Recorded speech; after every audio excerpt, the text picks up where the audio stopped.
Morning to all. I am Dr. Krishna, academic counselor in sociology. ఈరోజు మనము BSOE 143 environment sociology నుంచి unit number 9 political ecology అనే lesson గురించి చెప్పుకుంటాం. ఈ పొలిటికల్ ఎకాలజీని మనం తెలుగులో రాజకీయ జీవావరణ శాస్త్రం అని చెప్తూ ఉంటాం అన్నమాట. ఆ తర్వాత ఈ రాజకీయ జీవావరణ శాస్త్రం యొక్క పద్ధతులు, దీనివల్ల మనం సమాజంలో జరిగే మార్పులు, చేర్పులు ఇవన్నీ కూడా ఈ లెసన్ ద్వారా మనము తెలుసుకుంటాం.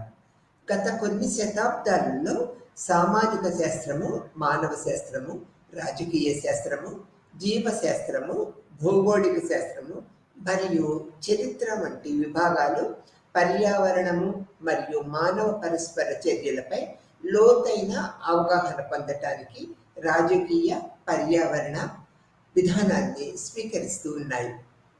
పొలిటికల్ ఎకాలజీ అనేది సాంఘిక పరిశోధన యొక్క విశిష్టమైన డొమైన్.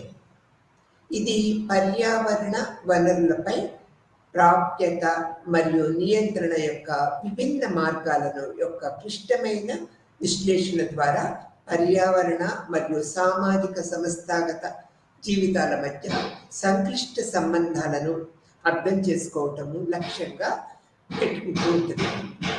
పర్యావరణ సమస్యలు, ఉద్భవిస్తున్న సమస్యలు, దాని సమృద్ధి మరియు కొరతలపై సంఘర్షణలను సృష్టించి వివిధ పర్యావరణ ఉద్యమాల నేపథ్యంలో ఇది ఉద్భవించిందని మనం చెప్పుకోవాలి.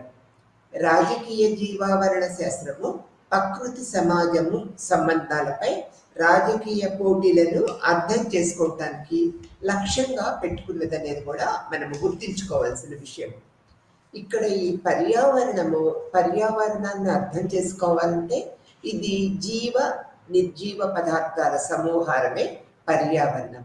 ఇందులో గాలి, నీరు, భూమి, ఇతర సహజ భౌతిక వనరులు, మానవులు, వృక్షజాలము, జంతుజాలము, వాటి మధ్య అంతర్ సంబంధాలతో కూడుకొన్నవన్నీ కలిసి ఉంటూ ఉంటాయి. జీవజాలము ప్రకృతిలో నివసిస్తూ పర్యావరణంతో పరస్పర ప్రభావాన్ని చూపుతూ ఉంటుంది. పర్యావరణంతో జీవ సంబంధమైన మానవులు, జంతువులు, వృక్షాలు, నిర్జీవ సంబంధమైన నేల, నీరు, ఇతర మూలకాల మధ్య పరస్పర ప్రతిచర్యలు చోటు చేసుకుంటూ ఉంటాయి. ఇది పర్యావరణంలో సంభవించే మార్పులకు అనుగుణంగా నిత్యము ప్రతిస్పందిస్తూ మారుతూ ఉంటాయి. ఇది ప్రకృతిలో నిత్యము కొనసాగే పరస్పరతతో కూడిన ప్రక్రియ పద్ధతిగా మనము గమనించవలసిన విషయం. మెరియం వెబ్స్టర్ పర్యావరణాన్ని ఒక జీవిపై లేదా జీవావరణ సముదాయంపై ప్రభావం చూపిస్తూ దాని రూపాన్ని, మనుగడను అంతిమంగా నిర్ధారిస్తూ ప్రభావం చూపే భౌతిక, రసాయనిక, జైవిక అంశాల సంక్లిష్టతగా నిర్వచించారు. ఈ సందర్భంలో పర్యావరణంతో పాటు తరచూ ఉపయోగించే జీవావరణాన్ని గురించి కూడా మనము తెలుసుకోవడం చాలా ముఖ్యమన్నమాట. ఈ రెండు అంశాలు సహజ పరిసరాల గురించి మాట్లాడినప్పటికీ ఈ రెండిటికి సందర్భోచిత వ్యత్యాసం ఉన్నదని, పర్యావరణము పెద్దది, జీవావరణం అందులో ఒక భాగముగా మనం గుర్తు పెట్టుకోవాల్సిన విషయం. ఇప్పుడు మనం రాజకీయ జీవావరణ శాస్త్రం అని చెప్పుకున్నాం కదా. ఈ పొలిటికల్ ఎకాలజీని, ఈ జీవావరణము అంటే ప్రత్యేకమైన అర్థం కలిగి ఉన్నది. ఎకాలజీ అనే పదాన్ని 1866లో ఎర్నెస్ట్ హెగెల్ అనే జర్మన్ శాస్త్రవేత్త ఉపయోగించారు. జీవావరణము, పర్యావరణానికి మధ్య భేదం ఏమిటంటే జీవావరణము జీవశాస్త్ర విభాగము. ఇది జీవులకు పర్యావరణానికి మధ్య సంబంధాన్ని తెలియజేస్తూ ఉంటుంది. పర్యావరణము పరిసరాల గురించి ఒక ప్రత్యేకమైన పదార్థము లేదా జీవిపై ప్రభావాన్ని కూడా ఇది వర్ణిస్తూ ఉంటుంది అనేది మనం చెప్పుకుంటూ ఉండాలి. ఇక్కడ జీవ వైవిధ్యాన్ని మనం కనుక గమనించినట్లయితే ఇది రకరకాల వృక్ష, జంతుజాలము, వీటి లక్ష్యత ఒక ప్రాంతంలో జైవిక పరిస్థితుల సంపద లేదా ఆస్తిగా మనకి తెలియజేస్తూ ఉంటుంది. ఇది అన్ని రకాల జీవ వైవిధ్యతను 3 స్థాయిల్లో కొలుస్తూ ఉంటుంది. జన్యు వైవిధ్యత, జీవుల వైవిధ్యత, జీవావరణ వైవిధ్యత అని 3 పద్ధతుల్లో మనకు తెలియజేస్తూ ఉంటుంది. జన్యు వైవిధ్యత ప్రతి జీవిలో జన్యుల మధ్య భిన్నత్వాన్ని సూచిస్తూ ఉంటుంది. జబ్బులు, కాలుష్యము, ఇతర పర్యావరణ మార్పుల్లో తట్టుకునే సామర్థ్యము ఆటోమేటిక్గా పెరుగుతూ ఉంటుంది. కానీ వివిధ రకాల జీవులు నశించిపోవటం వల్ల జన్యు వైవిధ్యత కృషించిపోతూ ఉన్నది అనేది కూడా మనం గమనించవలసిన విషయం. జీవుల వైవిధ్యత అంటే ఒక ప్రాంతంలో ఉండే వివిధ రకాల జీవులను మనం పరిగణలోకి తీసుకుంటూ ఉంటాము. జీవావరణ వైవిధ్యత అంటే ఒక ప్రాంతంలోని వివిధ రకాల జీవావరణ వ్యవస్థను సూచిస్తూ ఉంటుంది. ఉదాహరణకు మనం తీసుకున్నట్లయితే అడవులు, పర్వతాలు, చిత్తడి నేలలు, ఎడారులు తదితరాలుగా చెప్పుకోవచ్చు. 1991లో ఐక్యరాజ్య సమితి వారి రియో డిజెనేరియో పర్యావరణము అభివృద్ధిపై నిర్వహించిన సమావేశంలో జీవశాస్త్ర వైవిధ్యత, జీవావరణ అర్థము, సామాజిక అంశాలతో కూడిన జీవ వైవిధ్యతగా ఒక అంతర్జాతీయ విషయంగా దీనిని పేర్కొన్నారనేది కూడా మనం గమనించవలసిన విషయం. ఇప్పుడు మనము ఈ యొక్క రాజకీయ జీవావరణ శాస్త్రం యొక్క పూర్వపరాలు అన్ని కూడా మనం తెలుసుకోవడానికి ప్రయత్నిద్దాం. ఇది రాజకీయ పర్యావరణ శాస్త్రం అంటే అసలు ఏంటి అన్నట్లయితే మనం చూసినట్లయితే మనము ప్రకృతి గురించి ఆలోచించినప్పుడు మనము దానిలో అత్యంత సహజమైన రూపంలో సహజంగా ఊహించుకుంటూ ఉంటాము. పర్వతాలు మరియు సముద్రాలు ప్రముఖంగా చిత్రీకరించబడిన లేదా క్యాలెండర్ చిత్రాలు మరియు పోస్టర్లు మానవ సంఘాల నుంచి దూరంగా ఉన్నాయని అనుకుంటూ ఉంటాం అన్నమాట. ఈ యొక్క ఏది ఏమైనప్పటికీ ఇది చాలా అరుదుగా జరుగుతుందనేది మనం తెలుసుకుంటూ ఉంటాము. ఎందుకంటే ఏదైనా మారుమూల పర్వత లేదా తీర ప్రాంతాలు సందర్శించడం కూడా మనకిది చూపుతూ ఉంటుంది. మానవులు ప్రకృతిలో పొందుపరిచారనేది కూడా మనం గమనించవలసిన విషయం. ఈ సమగ్ర అంశాలు మానవులు మరియు వారు నివసించే సహజ పర్యావరణం మధ్య పరస్పర చర్యగా శ్రేణిని ఉత్పత్తి చేస్తూ ఉంటుంది. ఇది మానవ జీవితంలోని అన్ని కోణాలను రూపొందిస్తూ ఉంటుంది అన్నమాట.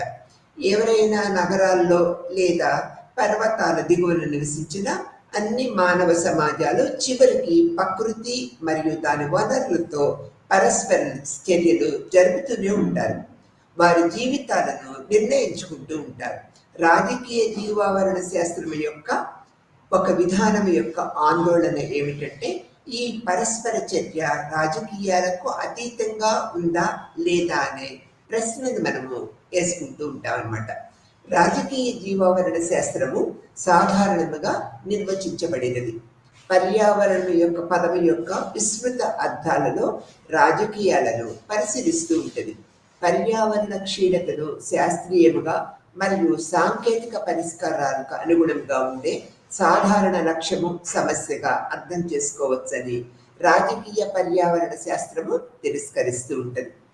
ఉదాహరణకు తీసుకున్నట్లయితే చాలా మంది వ్యక్తులు ఉన్నారు లేదా మాకు కేవలము పరిశుభ్రమైన మరియు మరింత సమర్థవంతమైన ఉత్పత్తి లేదా పారవేసే సాంకేతికతలు అవసరమైన దృక్పథాన్ని ఏర్పరచుకున్నప్పుడు బదులుగా పొలిటికల్ ఎకాలజిస్టులు రాజకీయ జీవావరణ శాస్త్రము మరియు జీవావరణ శాస్త్రం యొక్క రాజకీయంగా ఉన్నాయనేది మనకి నొక్కి చెప్తూ ఉంటాయి. అనేక కోణాల్లో మనకి ఇవి చెప్తూ ఉంటాయనేది కూడా మనం గ్రహించవలసిన విషయం. మొదటి సమాజంలోని రాజకీయ మరియు సామాజిక సంస్థల స్వభావం రూపొందించడంలో సహజ వనరులను వాటి పంపిణీ, కేటాయింపు మరియు వెలికి తీసేపై ప్రధాన పాత్రని ఇది సూచిస్తూ ఉంటుంది. ప్రాథమిక అవసరాలు తీర్చడానికి సవాళ్లు మరియు అవకాశాలను విధించటము ద్వారా పర్యావరణ పరిస్థితులు, సామాజిక నిర్మాణాలు మరియు సంస్థల అభివృద్ధిని ప్రభావితం చేస్తూ ఉంటాయన్నమాట. అంతేకాకుండా జీవావరణ శాస్త్రము రాజకీయమైనది. కొరత ఉన్నప్పుడు కేటాయింపులు ఎలా జరుగుతున్నాయి, ఎవరు స్వీకరిస్తున్నారు, మరి ఎవరు తీసుకోరు అనే దానిపై నిర్ణయాలు కూడా మనం తీసుకోవాల్సి ఉంటుంది. వనరులు మరియు ప్రయోజనాల ప్రవాహంలో పంపిణీలో పాటు పర్యావరణ క్షీణత యొక్క భారాన్ని సమాజంలో ఈ సమూహం భరించాలనే దానిపై నిర్ణయం తీసుకోబడుతూ ఉంటాయి. సామాజిక డైనమిక్స్ సహజ వనరులను ఉపయోగించే సమూహాలను అలాగే పర్యావరణ సమస్యలను ఏవి వాటికి కారణమవుతూ ఉంటాయి మరియు పరిష్కారాలు ఏమిటో ప్రాథమిక నిర్వచనాలను రూపొందించడంతో సోపానుక్రమము, ప్రత్యేక హక్కులు మరియు శక్తి అన్ని అమల్లోకి వస్తూ ఉంటాయన్నమాట. రాజకీయ జీవావరణ శాస్త్రము పర్యావరణ ఆందోళనలు, ఆసక్తులు మరియు ఉద్యమాల మధ్య సంబంధము అధ్యయనానికి సూచిస్తూ ఉంటుంది మరియు వివిధ సామాజిక సమూహాలను మొత్తము పర్యావరణం యొక్క అసమాన ప్రాధాన్యతను సూచిస్తూ ఉంటుంది. దాని మేధోమూలము 1970 నాటిది. మానవ శాస్త్రవేత్తలు బూర్జువాలను అర్థం చేసుకోవటానికి పర్యావరణ శాస్త్రము మరియు రాజకీయ ఆర్థిక వ్యవస్థ మధ్య సంబంధాన్ని చూడటము ప్రారంభిస్తూ ఉన్నారు. అటువంటి అప్పుడు పర్యావరణ ఆందోళనలు అర్థంలో రిచర్డ్ ఫీల్డ్,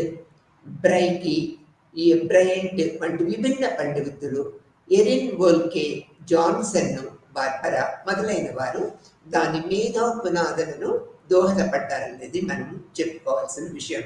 మరియు సామాజిక శక్తి మరియు పర్యావరణ శాస్త్రానికి పనితీరు యొక్క సంబంధాన్ని పరిశీలించే రాజకీయ జీవావరణ శాస్త్రము సాంప్రదాయాన్ని కూడా వీరు స్థాపించారు. రాజకీయ జీవావరణ శాస్త్రం యొక్క వివరణలో సామాజిక శాస్త్రం నుంచి సైద్ధాంతిక అంతర్దృష్టులు ఉపయోగించబడుతూ ఉంటాయి. విశ్లేషణ మరియు ప్రశ్నలు, పర్యావరణ వనరులపై యాక్సెస్ మరియు నియంత్రణ, ఉత్పత్తి మరియు వనరుల వినియోగంపై చర్చలు, పర్యావరణ అశాంతి, అధోకరణ మరియు పునరావాసం యొక్క రూపాలను అర్థం చేసుకోవటము, ఈ యొక్క రైతుల అధ్యయనాలు మరియు వలసవాదం యొక్క విమర్శల విస్తరణ మొదలు పద్ధతులను కూడా మనము పరిగణలోకి తీసుకోవాల్సిన విషయము, మనం ఇక్కడ గుర్తుపెట్టుకోవాల్సిన విషయము. ప్రకృతి దృశ్యము మరియు సామాజిక సంబంధాలపై ఆసక్తిని మనకి రేకిస్తూ ఉంటుంది. మార్కియన్ రాజకీయ ఆర్థిక వ్యవస్థచే ప్రభావవంతమైన పండితులు గ్రామీణ సామాజికాల మధ్య వర్గభేదము, వలస పాలనపై వ్యతిరేకంగా రైతుల సమీకరణ మరియు అభివృద్ధి చెందుతున్న దేశాలలో గ్రామీణ పేదలపై అంతర్జాతీయ మార్కెట్ ప్రభావం పెరగడం వంటి ప్రశ్నలు లేవనెత్తడం జరుగుతూ ఉంటుంది. ఈ రంగంలో పనిచేస్తున్న పండితులు పర్యావరణ పరిజ్ఞానము, వివిధ జాతుల పర్యావరణ అభ్యాసాల నిర్మాణాలపై దృష్టి పెడుతూ ఉంటారు. తరగతులు, జాతులు మరియు లింగాలు, వివిధ సామాజిక సమూహాలతో అనుభావిక నిశ్చితార్థం, వారి వాదనలు మరియు సామాజిక పర్యావరణ సమస్యల పరిష్కారంపై దృష్టిని ఆకర్షించాలని వారు పట్టుబట్టారు. రాజకీయ పర్యావరణ శాస్త్రము విస్తృత ఆర్థిక, రాజకీయ నిర్మాణాల ప్రాముఖ్యతను, అలాగే పర్యావరణ పరిస్థితులకు సంబంధించిన వ్యక్తులను రూపొందించడంలో సాంస్కృతిక ఉపన్యాసాల ప్రాముఖ్యతను హైలైట్ చేయటం వల్ల ఈ యొక్క రాజకీయ జీవావరణ శాస్త్రాన్ని మనము పరిపూర్ణంగా తెలుసుకోవటానికి వీలవుతుంది. ఆ తర్వాత జీవావరణ శాస్త్రము అరాజకీయమైనదా అనే ఒక ప్రశ్న లేవనెత్తినప్పుడు దీని యొక్క పద్ధతిని కూడా మనము తెలుసుకోవాల్సిన విషయము ఎంతో ప్రాముఖ్యత ఉన్నది. మనము ఏదైనా ఒక పద్ధతుల్లో ఈ పర్యావరణ జీవావరణ రాజకీయ జీవావరణ శాస్త్రాన్ని మనం పరిశీలించినట్లయితే దీని యొక్క పోకడలు మనము నిశ్చితంగా పరిశీలించినట్లయితే మన దానిలో ఉన్న లోపాలు, ప్రాకృతిక పద్ధతులు మనం అవగాహన చేసుకోవడానికి వీలవుతూ ఉంటుంది అనేది మనం చెప్పుకుంటాం. మనము ఏదైనా రాజకీయ అని చర్చించినప్పుడు మనము సాధారణంగా అధికారానికి సంబంధించిన ప్రశ్నను సూచిస్తూ ఉంటాం. వివిధ వర్గాల దేశాలు, నగరవాసులు, ఈ యొక్క గ్రామీణ వాసులు, కుల సమూహాలు, కమ్యూనిటీలలో పురుషులు మరియు స్త్రీల మధ్య వివిధ తరగతుల సభ్యులు మధ్య శక్తి గతిశీలక వనరులు వినియోగము మరియు పర్యావరణ ఆకృతిలో ప్రభావం చూపుతుంటాయా? రాజకీయ జీవావరణ శాస్త్రము ఆ ప్రశ్నలను అవుననే సమాధానం ఇస్తూ ఉంటుంది. కానీ అది ఎల్లప్పుడూ ఆధిపత్య విధానము కాదనేది కూడా మనం ఈ పరిస్థితిలో గమనించవలసిన విషయంగా చెప్పుకుంటూ ఉంటాము. పర్యావరణం గురించి మన భావన అరాజకీయ విధానాలలో ముఖ్యంగా పర్యావరణము మరియు దాని స్థితి, వనరులు మార్గాలలో ఒకటి వాటిపై ఆధారపడిన జనాభా వంటి ఆబ్జెక్టివ్ కారకాల ద్వారా రూపొందించబడినది అనే భావనలో ఇటువంటి విధానాలు ఆధారపడి ఉంటాయి. మానవ జనాభా ఆందోళనపై ఆధారపడిన జీవశాస్త్రంపై పెరుగుతున్న మాల్తాస్ వాదనలు విధానము పెరుగుతున్న జనాభా సహజ వనరులపై భరించలేని ఒత్తిడి కలిగిస్తూ ఉంటుందనేది కూడా మనము గమనించవలసిన విషయం. ఇది ప్రతి ఒక్కరి పేద జీవన పరిస్థితులకు దారితీస్తుందని మాల్తాస్ తన జనాభా సిద్ధాంతాల్లో పేర్కొన్నారు. ఈ విధానము చాలా ప్రజాదరణ పొందటము మరియు పర్యావరణ ప్రశ్నలకు మనం ఎలా రూపొందించామో ఆలోచించినప్పుడు తరచుగా ఉపయోగపడుతూ ఉంటుంది. సుస్థిర జీవనాన్ని కొనసాగించే అవకాశం ఉన్న దేశాలపై భారం మోపుతూ ఉంటుంది. పెద్ద జనాభా కలిగి ఉంటారు. ఇది స్థిరంగా ఉంటాయనేది కూడా మనము గమనించవలసిన విషయం. ఈ యొక్క మాల్తా సిద్ధాంతానికి పర్యావరణానికి అవినవభావ సంబంధం ఉన్నదనేది కూడా మనము గ్రహించవలసిన విషయంగా మనం చెప్పుకుంటూ ఉంటాం. తర్వాత మరొక ప్రసిద్ధ అరాజకీయ విధానం ఏమిటంటే సాంకేతిక వినియోగము ద్వారా సుస్థిరమైన సమర్థతను ప్రోత్సహించడము లేదా మార్కెట్ బేస్ విధానాల ద్వారా మరియు సమర్థవంతమైన వినియోగాన్ని ప్రోత్సహించే విధముగా పర్యావరణ వస్తువుల ధరలను పెంచటం ద్వారా ఊహించిన ఆధునీకరణ, సాంకేతికీకరణ మరియు మార్కెట్ విషయాలను అధికారానికి సంబంధించిన ప్రశ్నల నుంచి తీసివేయబడతాయని మరొక ఊహ. అది ఒక ఊహగా మనం చెప్పుకోవచ్చు. అయితే చారిత్రాత్మక ఆధారాలు వివిధ సందర్భాల్లో పనిచేయవచ్చు. ఉదాహరణకు తీసుకున్నట్లయితే భారతీయ సందర్భంలో హరిత విప్లవము భారతదేశంలో ఓబీసీ కులాలలో ఒక విభాగాన్ని భూమి చుట్టూ ఉన్న వాదనలకు బలపరిచింది. ఇది వ్యవసాయ నేపథ్యంలో ఉద్భవిస్తున్న కొత్త కుల సంఘర్షణలకు దారి తీస్తూ ఉంటుంది. అలానే సాంకేతికత బదిలీ లేదా ధరల విధానాలు తరచూ గ్లోబల్ నార్త్ దేశాల నుంచి గ్లోబల్ సౌత్ దేశాలకు బదిలీ చేయబడే దిశలో కదులుతూ ఉంటాయి. మునుపటి వారు మరింత పరిజ్ఞానాన్ని కలిగి ఉంటారు మరియు గ్లోబల్ సౌత్కి సహాయం చేయగలరు అనే ఆలోచనపై ఆధారపడి ఉంటుంది. రెండింటి మధ్య ఉన్న శక్తి సంబంధాన్ని ఇది మనకి సూచిస్తూ ఉంటుంది అనేది కూడా గుర్తుపెట్టుకోవాలి. ఈ యొక్క పొలిటికల్ ఎకాలజీ యొక్క ఊహలు ఏ విధంగా ఉంటాయో మనం ఇప్పుడు తెలుసుకుందాము. తర్వాత ఇటీవల రాజకీయ జీవావరణ శాస్త్రము లింగ అధ్యాయాలు మరియు సామాజిక ఉద్యమ విశ్లేషణలతో సంబంధాలు గుర్తించింది. ఫీల్డ్ యొక్క విస్తృత పరిధి, ఇంటర్ డిసిప్లినరీ స్వభావము, అనేక నిర్వచనాలు మరియు అవగాహనలకి ఇది దారి తీస్తూ ఉంటుంది. అయితే ఫీల్డ్ అంతటా ఉన్న సాధారణ అంచనాలు దీన్ని ఔన్నత్యాన్ని ఇస్తూ ఉంటాయనేది కూడా మనము గమనించవలసిన విషయంగా చెప్పుకుంటూ ఉంటాం. ఆ తర్వాత ఇక్కడ పర్యావరణ మార్పులతో కూడిన ఖర్చులు మరియు ప్రయోజనాలు అసమానంగా పంపిణీ చేయబడుతూ ఉంటాయి. పర్యావరణంలో మార్పులు సమాజాన్ని ఏకరీతిలో ప్రభావితం చేయవు. జాతి లేదా తరగతి లేదా రాజకీయ ప్రవేశం ఆధారంగా సోపానుక్రమం యొక్క సామాజిక వ్యత్యాసాలు పర్యావరణ మార్పుల నుంచి ఎవరు లాభపడతారు మరియు ఎవరు నష్టపోతారనే దానిపై ఇది ఆధారపడి ఉంటుంది. ఈ అసమానత పర్యావరణ పంపిణీ అనివార్యంగా ఇప్పటికీ ఉన్న సామాజిక మరియు ఆర్థిక అసమానతను బలపరుస్తూ ఉంటుంది లేదా తగ్గిస్తూ ఉంటుంది. ఈ ఊహలో పర్యావరణ పరిస్థితుల్లో ఏదైనా మార్పు రాజకీయ ఆర్థిక స్థితిని ప్రభావితం చేయాలి. కాబట్టి రాజకీయ జీవావరణ శాస్త్రము రాజకీయ ఆర్థిక వ్యవస్థలోకి ప్రవేశిస్తూ ఉంటుంది అనేది మనం ఇక్కడ గుర్తుపెట్టుకోవాల్సిన విషయం.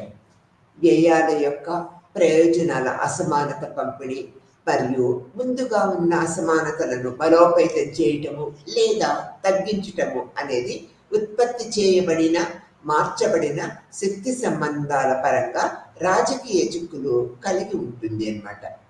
ఈ నిర్వచనాలు చాలా ఉద్భవించే ఏమిటంటే పర్యావరణము మరియు నష్టము, పర్యావరణ సమస్యలు మరియు పర్యావరణ సమస్యల చుట్టూ కదలికలపై సంఘము, రాష్ట్రము మరియు అంతర్జాతీయ స్థాయి చర్య వంటి ప్రశ్నలను పరిష్కరించేటప్పుడు వ్యక్తుల మధ్య సామాజిక సంబంధాలు ప్రకృతితో వాటి పరస్పరత ఎలా రూపొందిస్తాయనేది మనకి ఆందోళన కలిగిస్తూ ఉంటుంది. ఆ తర్వాత పొలిటికల్ ఎకాలజీ యొక్క ప్రధాన ఆందోళనలు ఏంటి అనేది మనం చూసినట్లయితే, ఈ విషయంలో రాజకీయ జీవావరణ శాస్త్రములో పని మరియు పరిశోధన కేంద్రీకృతమై ఉన్న కొన్ని ప్రధాన సమస్యలను చూడటము మనకు బోధిస్తూ ఉంటుంది.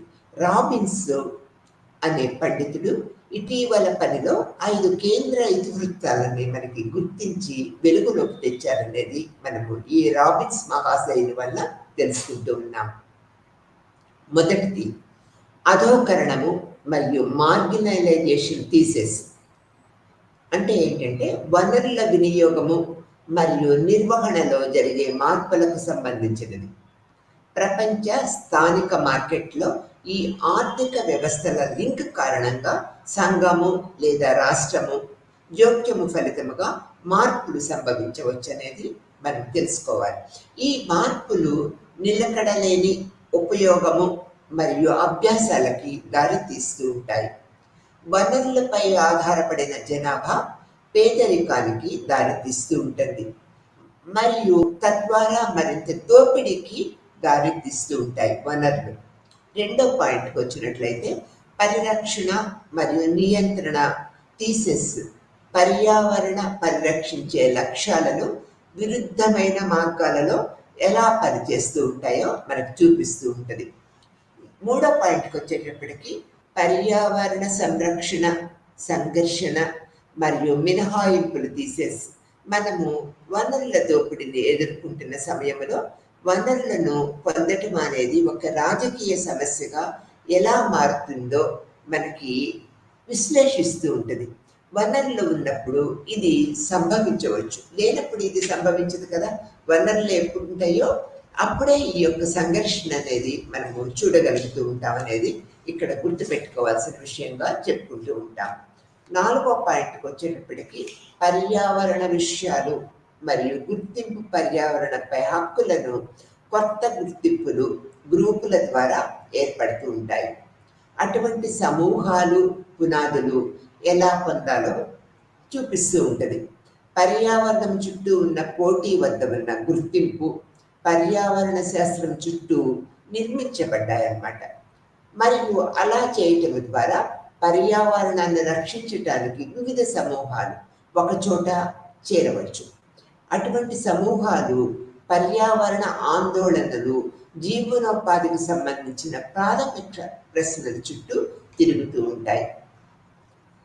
ఐదో పాయింట్కి వచ్చేటట్లయితే రాజకీయ వస్తువులు మరియు నటీనటులు, మానవులు మరియు మానవేతర వస్తువుల మధ్య పరస్పర చర్యలు రాజకీయ కోణం నుండి చూడటానికి ప్రయత్నిస్తూ ఉంటాయి. ఇవి రాజకీయము మరియు ఆర్థిక వ్యవస్థల నెట్వర్క్లు లేదా మానవులు మరియు ప్రకృతి మధ్య ఉన్న పరస్పర చర్యల ద్వారా ప్రభావితమవుతాయనే భావనపై ఆధారపడి ఉంటుంది. ఇది ఈ యొక్క 5 పాయింట్స్ వల్ల మనకి అన్ని రకాల విషయాలు తెలుసుకోగలుగుతూ ఉంటాం. సంస్కృతి, ఆ తర్వాత సంస్కృతి స్వభావము మరియు శక్తి యొక్క పాత్రలు ఈ యొక్క రాజకీయ జీవావరణ శాస్త్రంపై ఏ విధంగా ఉన్నదనేది మనం ఇక్కడ తెలుసుకుందాం. సాంఘిక శాస్త్రంలో స్కాలర్షిప్లలో పర్యావరణము, ప్రస్తుతము ఉన్న సంక్షోభము, మానవ జోక్యము మరియు ప్రకృతి ఆధిపత్యం కారణంగా ఏర్పడిందని ఒక సాధారణ అభిప్రాయము ఏర్పరచబడి ఉన్నది. ఈ మానవ జోక్యము చాలా తీవ్రమైనది. ప్రస్తుత యుగాన్ని ఆంథ్రోపోసిస్ యుగం అని పిలుస్తూ ఉంటాం. ఈ ఆంథ్రోపోజెనిక్ ఐరోపాలోని హేతుబద్ధమైన సాంప్రదాయాలలో ప్రకృతిని సంభావితం చేసే విధానాలలో వాటి మూలాలు ఉన్నాయనే దృక్పథాన్ని మనము గ్రహించవలసిన విషయం. ఈ ఆలోచన యొక్క అవలోకము మరియు ప్రకృతి యొక్క ఈ ఆలోచన ఫలితముగా భూమి మరియు అటవీకి సంబంధించిన వలస విధానాల యొక్క నిర్దిష్ట కేసును చర్చించడం జరుగుతూ ఉంటుంది. పర్యావరణ విపత్తుల నేపథ్యంలో ముందుగా ఉన్న ఏదైనా నిర్మాణ అసమానతలను మరింత దిగజారితే వలసవాద సమాజంలో లేక సామాజిక సందర్భాలలో రాజకీయ విధానాలు ఎల్లప్పుడూ దాని పౌరులందరికీ ప్రయోజనాలను పరిష్కరించలేమనేది ఇక్కడ మనం గ్రహించవలసిన విషయం. బ్రిటిష్ ఇండియాలో పర్యావరణ విధానాలు మరియు స్వతంత్ర భారతదేశంలోని తదుపరి పర్యావరణ విధానాలలో ఈ ప్రక్రియ పద్ధతులను మనము గమనించవచ్చు. రాజకీయ విధానాల ద్వారా వనరులను అన్యాయంగా వినియోగించుకోవటము వల్ల పర్యావరణ క్షీణత గురవుతున్న మహిళలు, బాలికలు, పేదలు మరియు రైతులు భారతదేశంలోని అనేక పర్యావరణ ఉద్యమాలు మరియు నిరసనల్లో పాల్గొన్నారు. ప్రజలు ఈ పోరాటం వల్లే మన తదుపరి విభాగంలో చర్చించబోయే పర్యావరణ న్యాయం ప్రక్రియలో మనము ఆ యొక్క పద్ధతులని గమనించవచ్చు. ఇక్కడ మనము ఆంథ్రోపోసెస్ యుగము అనేది మనం ఇక్కడ చెప్పుకుంటూ ఉంటాం. ఆంథ్రోపోసెస్ యుగం అనేది భౌగోళిక సమయం యొక్క అనాధికారమైన ఒక యూనిట్. ఇది భూమి యొక్క చరిత్రలో మానవ కార్యకలాపాలు, గ్రహం యొక్క వాతావరణము మరియు పర్యావరణ వ్యవస్థలపై గణనీయమైన ప్రభావాన్ని చూపటము ప్రారంభించి అత్యంత ఇటీవల కాలాన్ని వివరించడానికి ఉపయోగపడుతూ ఉంటుంది. ఆంథ్రోపోసిస్ అనే పదము 2000 సంవత్సరంలో జీవశాస్త్ర యూజిన్ స్మార్టర్ మరియు రష్యా శాస్త్రవేత్త పాల్ క్రుట్జెన్ చేత రూపొందించబడింది మరియు ప్రసిద్ధి పొందింది. వీరి చేత మనిషి అనే పదానికి ఆంథ్రోపో అనే పదము, కొత్త కోసము సీన్ అనే పదము గ్రీకు పదాల నుంచి ఇది ఉద్భవించింది అనేది చెప్తూ ఉంటాం. ఈ యొక్క శాస్త్రవేత్తలు ఇది ఎప్పుడు ప్రారంభమైనది, ఇది కూడా విస్తృతంగా చర్చనీయాంశమైనది. ఒక ప్రసిద్ధ సిద్ధాంతం ఏమిటంటే ఇది 18,000 సంవత్సరంలో పారిశ్రామిక విప్లవం ప్రారంభంలో భూమి యొక్క వాతావరణంలోని కార్బన్ మరియు మిథేన్లపై మానవ కార్యకలాపాల యొక్క ప్రభావం చూపించినప్పుడు ప్రారంభమైందనే దృక్పథాన్ని వెలువచ్చారు. ఇది ఒక పద్ధతిగా మనం చెప్పుకోవచ్చు. ఆధునిక మరియు ప్రకృతి నియంత్రణ ఎలా ఉంటుందనేది ఇప్పుడు మనం తెలుసుకుంటాం. ప్రకృతిని గురించి భావనలు మరియు అది మానవుడిగా ఉండాలనే సుదీర్ఘ చరిత్ర మరియు వంశావళిని కలిగి ఉంటుంది.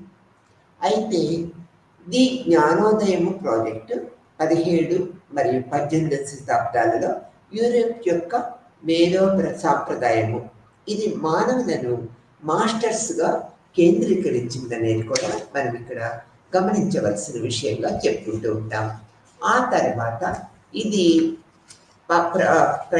అనేక రకాల ప్రయత్నాలలో ప్రతిధ్వనించి హేతుబద్ధత మరియు పరిశీలనకు రూపొందించి మునుపటి శాస్త్రీయ విప్లవ విజయాల నుంచి ఉద్భవించి జ్ఞానోదయము ప్రకృతి సంభవితం చేయడంలో ఇది ప్రధాన పాత్ర వహించిందనేది కూడా మనం గ్రహించవలసిన విషయం. ప్రొటోగోరస్ కు గ్రీకు తత్వవేత్తగా మారిన స్ట్రోక్రస్ పునరుజ్జీవనం కాలం కూడా మానవ సామర్థ్యాలు అన్ని విషయాలకు ఒక కలమానము అని చెప్పారు. విస్తృతంగా గొప్పగా విలువైన అనుభవవాదము మరియు హేతుబద్ధమైన ఆలోచనలు మరియు పురోగతిని సాధించారనేది కూడా వెలువచ్చారు. ఆధునికత అనే ఐరోపాలోని అన్ని సంఘటనలు మరియు దానితో కూడిన ఆలోచనలకి ఇది ఫలితంగా చెప్పుకోవాల్సిన విషయం. ఆధునిక స్వభావాన్ని ఎలా సంభావితం చేసిందో సూక్ష్మమైన సంస్కరణలు ఉండవచ్చు, కానీ మానవత్వం కోసము ప్రకృతి జయించాలనేది ప్రధాన ఆలోచన.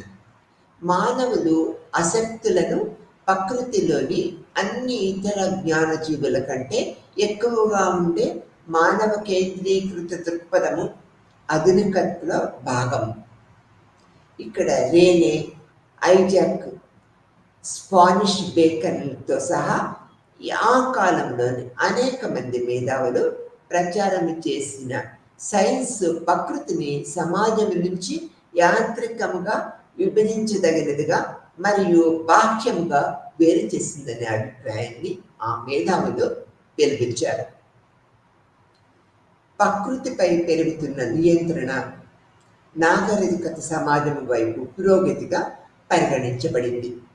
ఈ విధముగా ప్రకృతికి దగ్గరగా జీవించే హన్గాదర్ లాంటి ఆదిమ సంస్కృతులు ప్రకృతిని జయించే అవకాశం లేకుండా వెనుకబడిన ఆపలుగా చూడబడుతూ ఉన్నారు. ప్రకృతిని దోపిడీ చేయవలసి ఉండగా ఆధునీకరణపై విమర్శలు కూడా ఉన్నాయనేది మనం ఇక్కడ గ్రహించవలసిన విషయం. అవి అడవి మరియు సహజమైన వాటాలన్నింటినీ శృంగారభరితముగా మార్చాయి.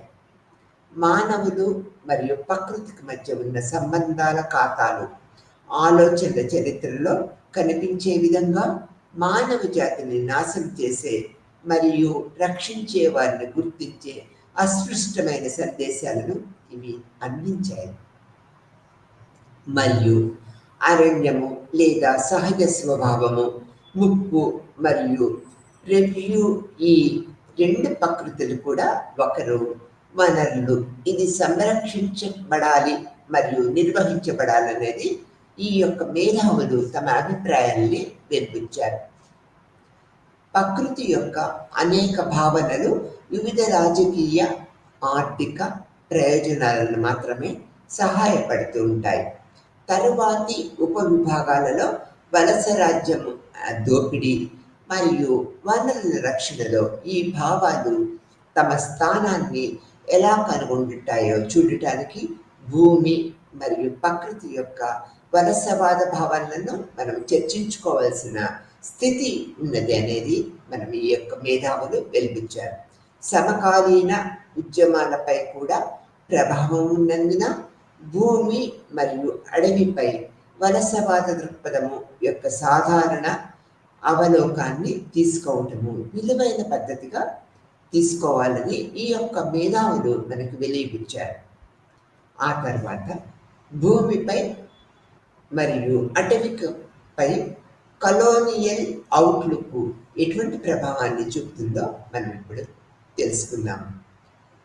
స్వతంత్ర భారతదేశంలో గిరిజన సంఘాలు మరియు ఇతర అట్టడుగు ప్రజలు ప్రత్యేకించి 1970 నుండి అనేక ప్రజాదరణ పొందిన నిరసనలు ఈ వర్గాలు మనుగడను కష్టతరం చేసే స్టే విధానాలు వ్యతిరేకంగా ఉన్నాయి. 1970లు మరియు 80వ దశకంలో భారతదేశము అనేక ప్రజా నిరసనలను ఎదుర్కొన్నది. భారత రాష్ట్ర అటవిక విధానాలు వ్యతిరేకంగా ఈ యొక్క నిరసనలు ఎంతో కాలం జరిగాయనేది కూడా మనం చూసాం.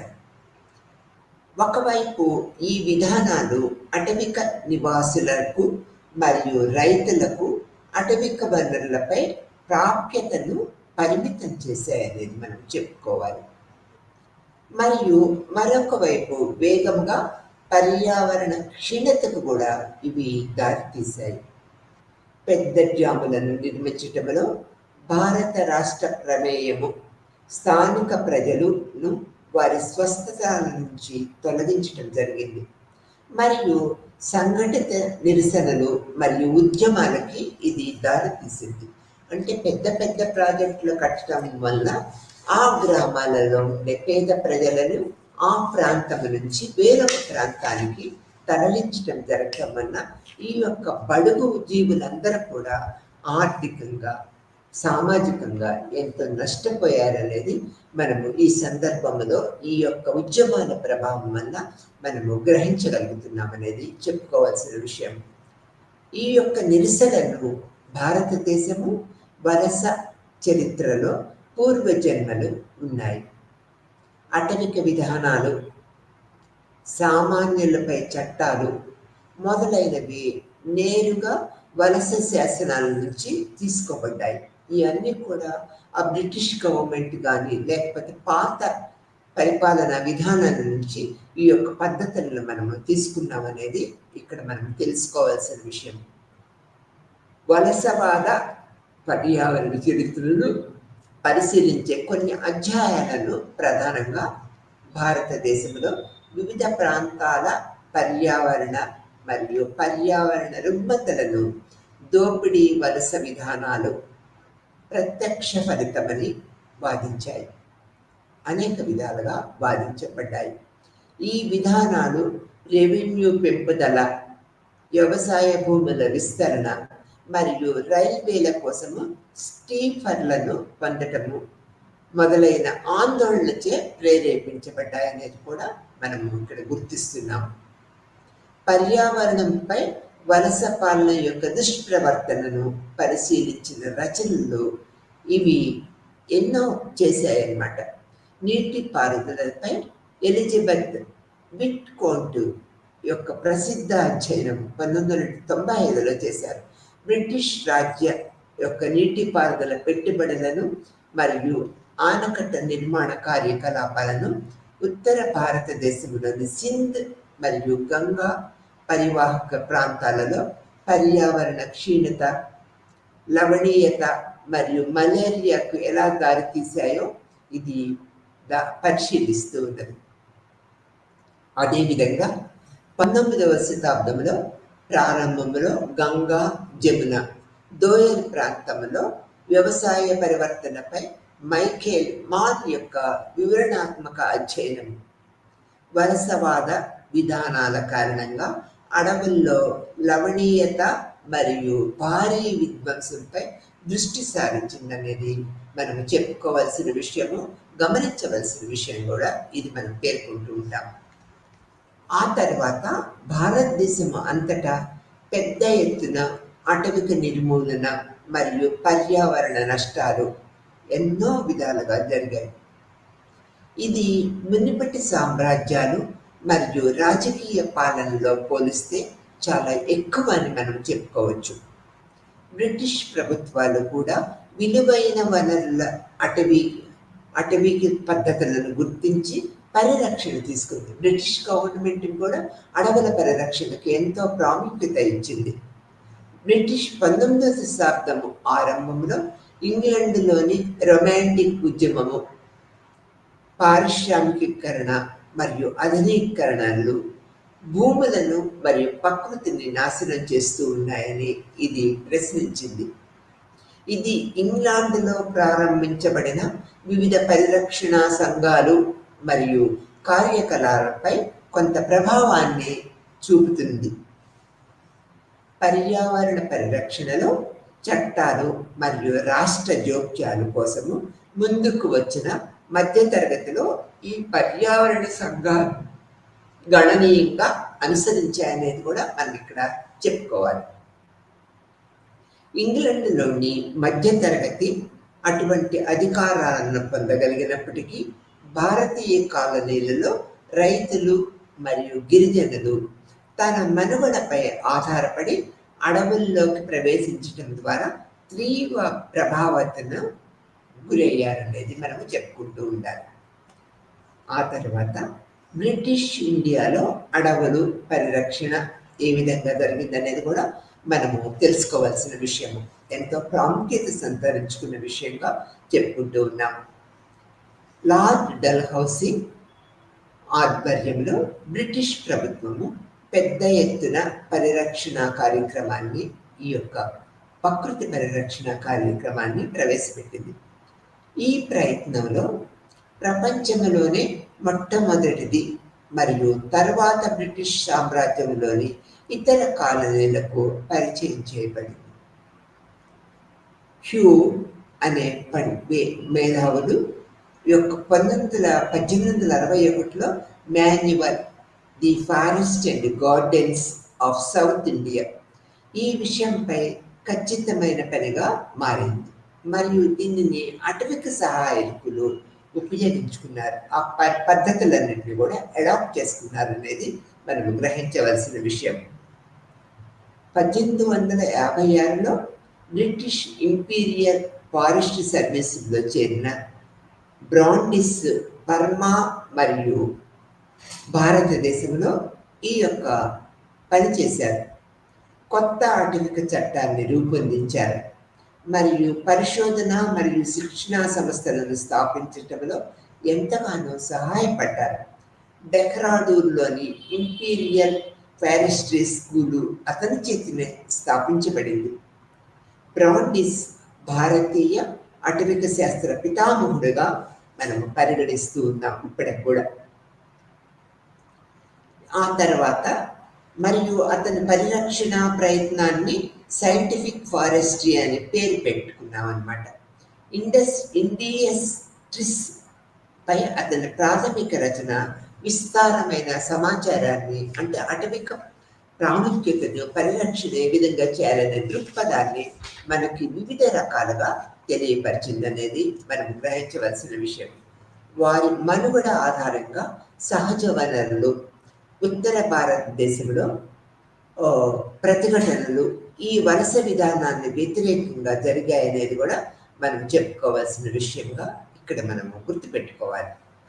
ఆ తర్వాత నిరసన మరియు పర్యావరణ ఉద్యమాలు ప్రభావము, ఉద్యమాలు ఎలా జరిగాయో కూడా మనం ఇప్పుడు తెలుసుకుందాం. 1878 నాటి భారతీయ అటవిక చట్టము ఇతర బ్రిటిష్ కాలనీలకు ఒక నమూనాగా పనిచేయడానికి వచ్చిన ఒక సమగ్ర శాసనంగా గుర్తించారు. వాస్తవంగా సాగులో లేని భూమి అంతా కూడా రాష్ట్రానికి చెందుతుందనే ఊహ ఆధారంగా కొత్త చట్టము తీసుకొచ్చింది. భారతదేశంలో ఇది జీవనాధారం కోసము స్థానిక వినియోగంపై అడ్డాలను పెడుతూనే అటవిక వాణిజ్య దోపిడీని నిస్సరించేందుకు రాష్ట్రానికి అనుమతి ఇచ్చింది. ఈ గ్రామ అటవిక హక్కులు తిరస్కరణ దేశవ్యాప్తంగా నిరసనల్ని రేకెత్తించిందనమాట. వలస పాలన చరిత్రలో వలస పాలనకు వ్యతిరేకంగా 1893లో చోటా నాగపూర్, 1910లో బస్తర్లో, 1879-80లో గూడెం దంపాలో మరియు 1922-23లో, 1920లో మిడ్నాపూర్లో, 1940లో ఆదిలాబాద్లో పెద్ద తిరుగుబాట్లు జరిగాయి. ప్రజలలో, అంటే అటవిక ప్రాంతంలో ఉన్న ప్రజల్లో ఎంతో తిరుగుబాటు ఉధృతంగా జరిగింది. దీనివల్ల ఎన్నో ఉద్యమాలు, నిరసన ప్రదర్శనలు నిరంతరము వారు చేశారనేది చెప్పుకోవచ్చు. నాటికి అటవిక శాఖ భూమిని అగ్ని నుంచి రక్షించటానికి ప్రయత్నించింది. అలాగే పశుగ్రాసులు, కోతలు, పశువుల మేత మరియు ల్యాపింగులకు పరిమితం చేసిందనేది కూడా ఈ యొక్క నిరసన పర్యావరణ ఉద్యమాల ఫలితంగా మనము తెలుసుకోగలుగుతూ ఉన్నామన్నమాట. ఇక్కడ కుమనాస్ అటవిక చట్టాలు మరియు ప్రతిఘటన కూడా ప్రముఖ పాత్ర వహించిందనేది మనము గ్రహించాలి. దాని యొక్క ప్రాముఖ్యత అంటే కుమావోస్ అటవిక చట్టాలు, దాని యొక్క ప్రతిఘటన ఫలితాలు ఎలా ఉన్నాయో ఇప్పుడు మనము తెలుసుకుందాం. 1911 మరియు 1916 మధ్య కాలంలో ప్రస్తుత ఉత్తరాఖండ్ రాష్ట్రంలోని కుమవోస్ కొండల్లో దాదాపు 300 చదరపు మైళ్ళ విస్తీర్ణంలో ఉన్న అడవి పరిమిత వినియోగంలో ఉంది. కుమావోని గ్రామస్తులకు మేత మరియు మేత సేకరించడానికి అటవిక వనరులను చట్టబద్ధమైన ప్రవేశము లేదన్నమాట. అటవిక నిర్వహణ యొక్క విధింపు సాంప్రదాయ వ్యవసాయ పద్ధతులను తీవ్రంగా స్థానభ్రంశం చేసిందనేది చెప్పుకోవాలి. ప్రజల ప్రతిఘటన మరియు నిరంతర పోరాటాలు దీనిని బ్రిటిష్ ప్రభుత్వం దృష్టికి తీసుకువచ్చాయి. ఈ నిరసనలలో ప్రజల ప్రధాన డిమాండ్ అటవిక ప్రయోజనాలు, ముఖ్యంగా పశుగ్రాస హక్కు స్థానిక ప్రజలకు అందచేయాలని, స్వతంత్ర భారతదేశం యొక్క అటవిక విధానాలు వలసవాద విభాగాలకు భిన్నంగా లేనందున ఈ పోరాటాలు స్వాతంత్రానంతర యుగములో కూడా కొనసాగుతూ ఉన్నాయి. చివరికి ఈ అటవిక ప్రచారము రాష్ట్రము కుమావోస్ ఫారెస్ట్ గ్రీవెన్స్ కమిటీని నియమించేలాగా చేసింది. ప్రభుత్వ అధికారులు మరియు స్థానిక రాజకీయ నాయకులతో కూడిన ఈ కమిటీ కుమావోస్లో 5,000 కంటే ఎక్కువ మంది సాక్షులను విచారించింది. ఫలితముగా వచ్చిన సాక్ష్యాల నుంచి దాదాపు 30 సిఫార్సులను సమితిని కమిటీ రూపొందించింది. అటవిక శాఖ ఆధీనంలో ఉన్న అటవిక విస్తీర్ణము తగ్గించాలని, అటవిక ప్రాంతంలో మేత సేకరణపై ఉన్న నిబంధనలన్నింటినీ రద్దు చేయాలని కమిటీ సిఫార్సు చేసింది. ఇక్కడ కుమావోస్ ఫారెస్ట్ గ్రీవెన్స్ కమిటీ సిఫార్సులను ప్రాంతీయ ప్రభుత్వం కూడా తప్పని పరిస్థితుల్లో ఆమోదించింది. అటవిక నిర్వహణ కోసము గ్రామ సభలను ఏర్పాటు చేయాలని కమిటీ అనేక రూపాలలో సిఫార్సు చేసిందనమాట. ఇవన్నీ కూడా అమలులోకి రావటం వల్ల ఈ యొక్క గ్రామ సరిహద్దుల్లో ఉన్న భూములు ఇది 1931లో మిగిలిన కౌన్సిల్ నిబంధనలను రూపొందించడానికి దారి తీసిందనమాట. కుమావోస్ అడవులను నిర్వహించడానికి రూల్స్ 3,000 ఫారెస్ట్ కౌన్సిల్లను ఏర్పాటు చేయడానికి దారి తీసిందనేది కూడా ఈ యొక్క కమిటీ యొక్క ఉద్దేశంలో మనకు తెలిసిపోయింది. తర్వాత ఇటీవల జరిగిన పర్యావరణ ఉద్యమాల జాబితాని కూడా మనం చూస్తూ ఉన్నాము. ఈ యొక్క ఉద్యమాలన్నీ కూడా ఈ కుమావోస్ యొక్క పరిరక్షణ పద్ధతులకి ఒక నమూనాగా ఏర్పడ్డాయనేది మనం తెలుసుకోవాలి. ఆ తర్వాత పర్యావరణ న్యాయం ఏ విధంగా ఉన్నదనేది కూడా మనం ఇప్పుడు తెలుసుకుందాము. ఈ పర్యావరణ న్యాయం అనేది ఒక ప్రాకృతిక పద్ధతిగా మనం ఇక్కడ చెప్పుకుంటూ ఉంటామన్నమాట. తర్వాత తక్కువ ఆదాయము లేదా మైనారిటీ వర్గాలను సమీపంలో అసమాన సంఖ్యలో కాలుష్య పరిశ్రమలు, పవర్ ప్లాంట్లు మరియు వ్యర్థాలను పారపోసే ప్రాంతాలు ఉన్నాయని గ్రహించటం వలన పర్యావరణ న్యాయము అనే భావన 1980లో ఒక ఉద్యమంగా ప్రారంభమైందని చెప్పుకోవాలి. ఈ యొక్క అంటే ఎక్కడైతే తక్కువ ఆదాయము పేద ప్రజలు ఉన్నారో ఈ వ్యర్థాలన్నీ కూడా మనము వాళ్ళకి సమీపంలో పోస్తూ ఉన్నాము, వదులుతూ ఉన్నాం అనేది దీని యొక్క అర్థం అనమాట. 1980లో ఒక ఉద్యమముగా ఇది ప్రారంభమైనది. ప్రజలందరి నేపథ్యంతో సంబంధం లేకుండా పర్యావరణ భారాలను న్యాయమైన పంపిణీని నిర్ధారించడానికి ఈ ఉద్యమం ఏర్పాటు చేయబడింది. పర్యావరణ భారాలను ఉదాహరణకు తీసుకున్నట్లయితే పర్యావరణ న్యాయం యొక్క గొడుగు కింద పరిగణించబడే సామాజిక జీవితంలోని అనేక అంశాలని ఇది కవర్ చేస్తూ ఉంటుంది. సమాజము లేదా దాని నివాసితుల ఆరోగ్యంతో రాజీ పడే ఏదైనా పర్యావరణ కాలుష్యము, ప్రమాదము లేదా ప్రతికూలత ఈ భారాలలో మనకు కనిపించవచ్చు, ఉండవచ్చు అనేది కూడా మనం ఇక్కడ గ్రహించవలసిన విషయంగా చెప్పుకుంటూ ఉంటాం అన్నమాట. పర్యావరణ జాత్యహంకారము లేదా పర్యావరణ న్యాయము 1982లో నార్త్ కరోలియాలోని పేద నల్ల జాతి గ్రామీణ కౌంటీ అయిన వారెన్ కౌంటీలోని ఆఫ్ఘన్ ప్రజలు నిరసన వ్యక్తం చేసేవారు.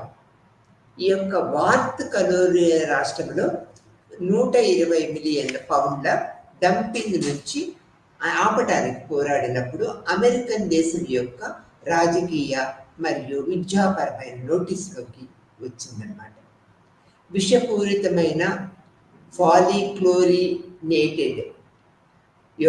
తో కలుషితమైన నేల, రంగు మరియు పేద వర్గాల ప్రజల ధనిక శ్వేత జాతీయుల కంటే చాలా ఎక్కువ పర్యావరణ ప్రమాదాన్ని ఎదుర్కొంటున్నారని వారెన్ కౌంటీ యొక్క పద్ధతుల్లో నిరసన దృష్టికి తెచ్చిందనేది కూడా మనము గ్రహించాలి.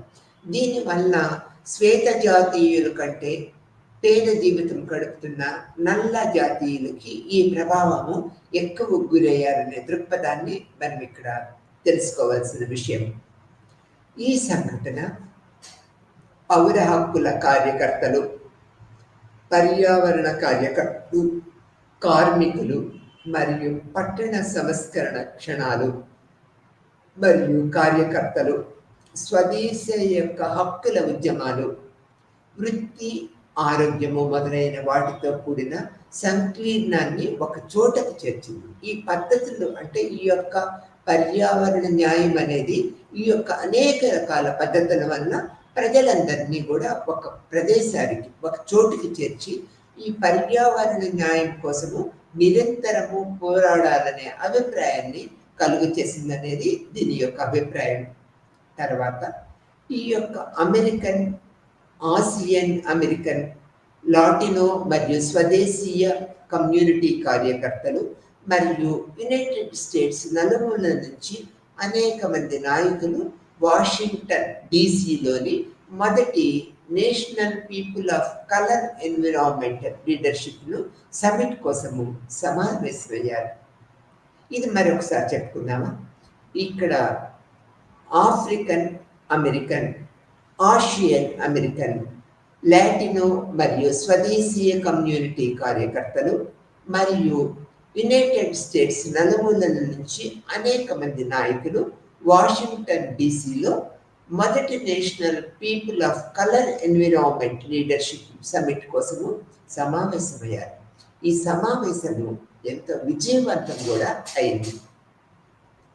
దాని విస్తృత నేపథ్యం కారణంగా మరియు ఆరోగ్యము, మానవ మరియు పౌర హక్కులు మరియు దైనందిక జీవితంలో పర్యావరణ పరిస్థితులకు సంబంధించి కేంద్ర ఆందోళనలతో ఉద్యమం యొక్క ఆందోళన చివరి పరిణామంగా ఈ యొక్క సమావేశంలో కీలకమైన పద్ధతులని మనకు తెలియపరిచింది అనేది మనం ఇక్కడ చెప్పుకోవాలి. దీనివల్ల ఇలానే కొనసాగితే సమాజము అస్థిరతను గురవుతూ ఉన్నది అనేది కూడా వాతావరణ మార్పులకి, కమ్యూనిటీ దుర్బలత్వానికి అర్థం అనేది మనం గ్రహించవలసిన విషయం. ఆ తర్వాత ఇక్కడ పనిచేయటము, నివసించే ప్రదేశము, ఆడుకోవటము, పాఠశాలకు వెళ్ళటము, అలాగే భౌతిక మరియు సహజ ప్రపంచము. కాబట్టి మనము భౌతిక వాతావరణాన్ని సాంస్కృతిక వాతావరణం నుంచి వేరు చేయలేము. మనము చేసే పనులన్నింటిలో న్యాయము సమగ్రముగా ఉండేలా చూసుకోవటం మంచిదనేది ఈ కమిటీ యొక్క ముఖ్య ఉద్దేశంగా మనం తెలుసుకోవాలి. తర్వాత పర్యావరణ న్యాయం యొక్క మరొక పదము వాతావరణ న్యాయం. ఇది మనం తప్పనిసరిగా గ్రహించవలసిన విషయం. పర్యావరణ న్యాయం అంటే ఏంటి? వాతావరణ న్యాయమే అన్నమాట. పర్యావరణానికి మనము న్యాయం చేకూరుస్తున్నామంటే వాతావరణ పరిస్థితులకి మనము సమతుల్యమైన న్యాయం చేకూరుస్తున్నామని చెప్పుకోవచ్చు.